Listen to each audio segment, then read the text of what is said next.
హైదరాబాద్ బోయిన్పల్లి పోలీసులు హవాలా ముఠా ఆట కట్టించారు. వారి నుంచి అక్రమంగా తరలిస్తున్న 4 కోట్ల రూపాయలు స్వాధీనం చేసుకున్నారు. ఇద్దరు నిందితులు ప్రకాష్ ప్రజాపతి, ప్రజ్ఞేష్ కీర్తిబాయ్ ప్రజాపతిలను అదుపులోకి తీసుకున్నారు. మరింత సమాచారం మా ప్రతినిధి పవన్ అందిస్తారు. హైదరాబాద్ పోలీసులు భారీగా హవాలా సొమ్మును స్వాధీనం చేసుకున్నారు. ఇద్దరు నిందితులను అయితే అదుపులోకి తీసుకున్నారు. అయితే గత ఏడాది ఆగస్టులో హవాలా ముఠాపై అందిన ఫిర్యాదు ఆధారంగా కేసు నమోదు చేసినటువంటి బోయిన్పల్లి పోలీసులు దాదాపు ఏడాది పాటు దర్యాప్తు చేశారు. ఏడాది పాటు ఈ ముఠా పోలీసులకు చిక్కకుండా ముప్పు తిప్పలు పెట్టిందని చెప్పుకోవచ్చు. తాజాగా ఏడాది పాటు విచారణలో భాగంగా వాళ్ళ కదలికను గుర్తించినటువంటి పోలీసులు అయితే తాజాగా వాళ్ళని అదుపులోకి తీసుకొని వాళ్ళ దగ్గర నుంచి దాదాపు 4 కోట్ల రూపాయల హవాలా సొమ్మునైతే స్వాధీనం చేసుకున్నారు. మనం బోయిన్పల్లి పోలీస్ స్టేషన్ వద్ద ఉన్నాము. బోయిన్పల్లి పోలీస్ స్టేషన్లో ఇద్దరు నిందితులతో పాటు వాళ్ళు ఈ నేరానికి ఉపయోగించినటువంటి కారు కూడా పోలీసుల అదుపులోనే ఉంది. అయితే ప్రస్తుతం కారులో అంటే ఒక సినిమా తరహాలో ఈ చేజింగ్ జరిగిందని చెప్పుకోవచ్చు. దాదాపుగా పోలీసులు వారిని షామీర్పేట ఓఆర్ఆర్ వద్ద గుర్తించారు. ఓఆర్ఆర్ వద్ద గుర్తించిన తర్వాత వాళ్ళు షామీర్పేట ఓఆర్ఆర్ వద్ద నుంచి అటు గచ్చిబౌలి మీదుగా మహబూబ్ నగర్ వైపు వెళ్ళడం పోలీసులు గుర్తించారు. అక్కడి వరకు కూడా వారిని చేజ్ చేసి పట్టుకున్నారు. ఒక మహబూబ్ నగర్ దాటితే అక్కడి నుంచి కూడా వాళ్ళు కర్ణాటకకు పోయేందుకైతే యత్నించినట్టుగా కూడా తెలిసింది. అయితే ప్రస్తుతం మనం బోయిన్పల్లి పోలీస్ స్టేషన్లో ఉన్నాము.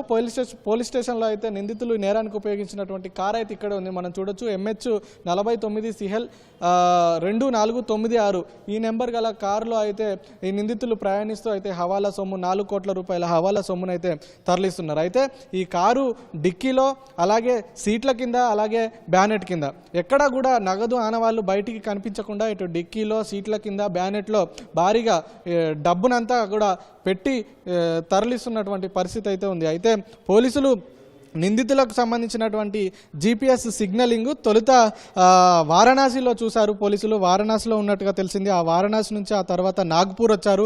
నాగ్పూర్ నుంచి 2 రోజుల క్రితము ఇటు నిజామాబాద్ వైపు వస్తున్నట్టుగా కూడా పోలీసులు గుర్తించడంతో అయితే వెంటనే అలర్ట్ అయ్యారు పోలీసులు. అలర్ట్ అయిన తర్వాత ఆర్మూర్ నిజామాబాద్ నుంచి ఇటు హైదరాబాద్ వైపు వస్తున్నట్టుగా కూడా పోలీసులు అయితే వీరిని గుర్తించి ఎక్కడికక్కడ స్థానిక పోలీసులను అయితే బోయిన్పల్లి పోలీసులు సమాచారం ఇచ్చి ఎక్కడికక్కడ వాళ్ళందరినీ కూడా అలర్ట్ చేశారు. అలర్ట్ చేసిన తర్వాత ఈ కారుని GPS సిగ్నల్ ఆధారంగా ఇతర టెక్నికల్ ఆధారంగా అయితే షామీర్పేట ఓఆర్ వద్ద గుర్తించారు. అక్కడ పట్టుకునేందుకు యత్నించి అక్కడి నుంచి దాదాపు మహబూబ్ నగర్ వైపు కూడా వెళ్ళారంటే దాదాపు 100 కిలోమీటర్ల వరకు కూడా చేజ్ చేశారని చెప్పుకోవచ్చు. ఎక్కడ కూడా వాళ్ళ ఆనవాళ్ళు బయటపడకుండా అంటే డబ్బులు ఇక్కడ ఎవరు ఎక్కడికి తీసుకెళ్తున్నారు, ఎవరు వీళ్ళకి హవాలా సొమ్ముని ఇస్తున్నారు అనేది ఎవరికీ తెలియదు అనమాట.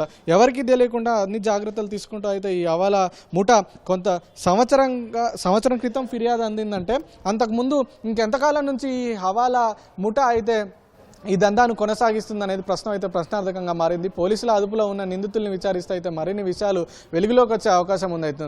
అయితే ఈ హవాలా సొమ్ము 4 కోట్ల రూపాయల సొమ్మును వీళ్ళు ఎక్కడ తీసుకున్నారు, ఎవరి దగ్గర తీసుకున్నారు, ఎక్కడి నుంచి ఎక్కడికి తరలిస్తున్నారు, అంతిమంగా ఎవరికి చేరవేస్తున్నారు, దీని వెనుకున్నటువంటి సూత్రధారులు పాత్రధారులు ఎవరనేది అయితే పోలీసుల విచారణలో అయితే వెల్లడయ్యే అవకాశం ఉంది. ఇక ఈ కేసుకు సంబంధించి కూడా పోలీసులు త్వరలోనే మీడియా సమావేశం ఏర్పాటు చేసి మరిన్ని వివరాలు అయితే స్పష్టం చేసే అవకాశం అయితే కనిపిస్తుంది. కెమెరామెన్ నరేందర్తో పవన్, ఈటీవీ న్యూస్, హైదరాబాద్.